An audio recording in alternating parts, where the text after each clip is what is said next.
An Indian aircraft accidentally swayed into the Pakistani territory. The Beechcraft model aircraft was quickly intercepted by a Pakistani F-86 Sabre jet. What could have happened next? The Pakistani aircraft fired 2 salvos in the air, and the Indian aircraft waggled its wings, the international sign of showing mercy. Please let us go. But there was no other choice. The Indian aircraft was burnt into the ashes. Stories are always interesting.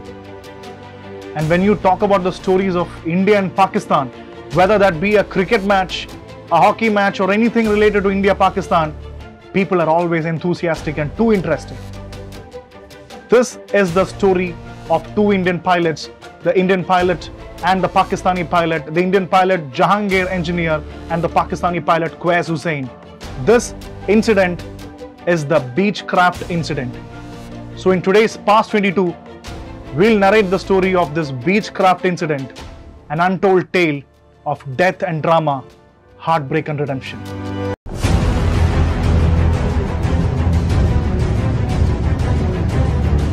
India did not just lose a pilot. It also lost a great freedom fighter, Mr. Balwant Rai Mehta, who was the master brain behind the decentralization in India, the architect of local self-government in India. So, as a part of the usual business, they were flying in the parts of Rann of Kutch, and Balwant Rai Mehta was the first sitting chief minister in India to be killed by an enemy country. They were actually flying, and the pilot of the Beechcraft twin model aircraft, Mr. Jahangir Engineer, accidentally swayed into the Pakistani territory. Maybe he did not notice that. And that was a time when the Pakistani airbase, the air control traffic, clearly intercepted and spotted the Indian aircraft. And from the base cruised another Pakistani F-86 Sabre jet, controlled by Quays Hussain. He clearly went up and slowly descended, and he spotted the Indian aircraft. And as a part of the international sign of mercy, Mr. Engineer waggled the wings of the aircraft, pleading for mercy. He knew that he was in the wrong territory, and at any moment he'll be burnt to ashes. He pleaded for mercy. Quays Hussain actually warned the fighter pilot, and the Indian pilot actually heard the call and he was ready to go back. Mr. Quays Hussain gave a warning that he has to go back, and the Indian pilot was ready to go make a comeback. That was the moment when Mr. Quays Hussain got a message from the air traffic control, from the base, that shoot down the Indian aircraft because they are in the Pakistani territory. Quays Hussain, who was a very young gentleman at that time, had no options because he was fighting for his country. Even though he had some humanitarian concern that the plane was going back, he had to listen to the orders. And Quays Hussain did the right thing. He fired 2 salvos in the air, and that hit the Indian aircraft, and the Indian aircraft was just burned to ashes. And the people say that people living in the Mithapur place, which is around near to 400 kilometers near to Ahmedabad, could literally see the ashes sweeping across the sky.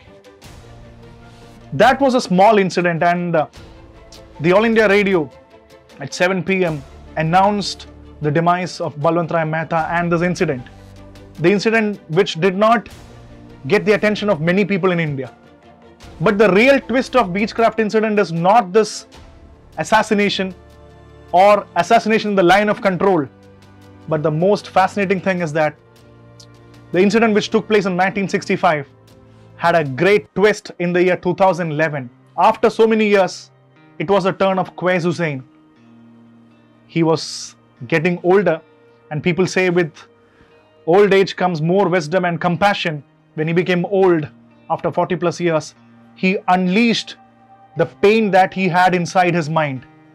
Mr. Quays Hussain wrote an open letter to Jahangir Engineer's daughter, Farida Engineer. This was coming after a long years, and all he could do was to unleash the pain and agony which he had. But he did not call the letter as an apology. While most of the people would term it as an apology, Quays Hussain said that it was a condolence. It was a condolence which he wanted to say for 40 plus years. And he was not wrong, because he was in the line of duty serving his country. But he definitely shared his pain for Jahangir Engineer, and that was the most touching, sentimental letter that anyone can really send. And on the other side, Farida Engineer, the daughter of Jahangir Engineer, took the letter, accepted the letter with so much humility. Normal cases, people normally react to such situation with lot of hatred. But Farida was actually from a defense family, and she knew what it meant to serve in the line of duty.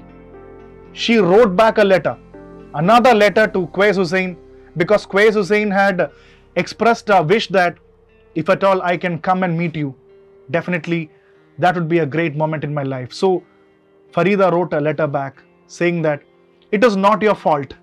We accept that condolence. It is not your fault because you are serving the country. It was a fault of the circumstances. It was a fault of the circumstances. The two countries, India and Pakistan, who are at loggerheads and who are at war every time, it was a circumstance. And not even in once in their lifetime, because Farida says that this one Beechcraft incident had changed their entire life. She lost everybody, her father, her mother, but not even once we had bitter feeling for the person who pulled the trigger. So that was a great touching letter which Farida sent back to Quays Hussain. So this whole Beechcraft incident is not only about a person, not only about a Pakistani pilot shooting down an Indian aircraft.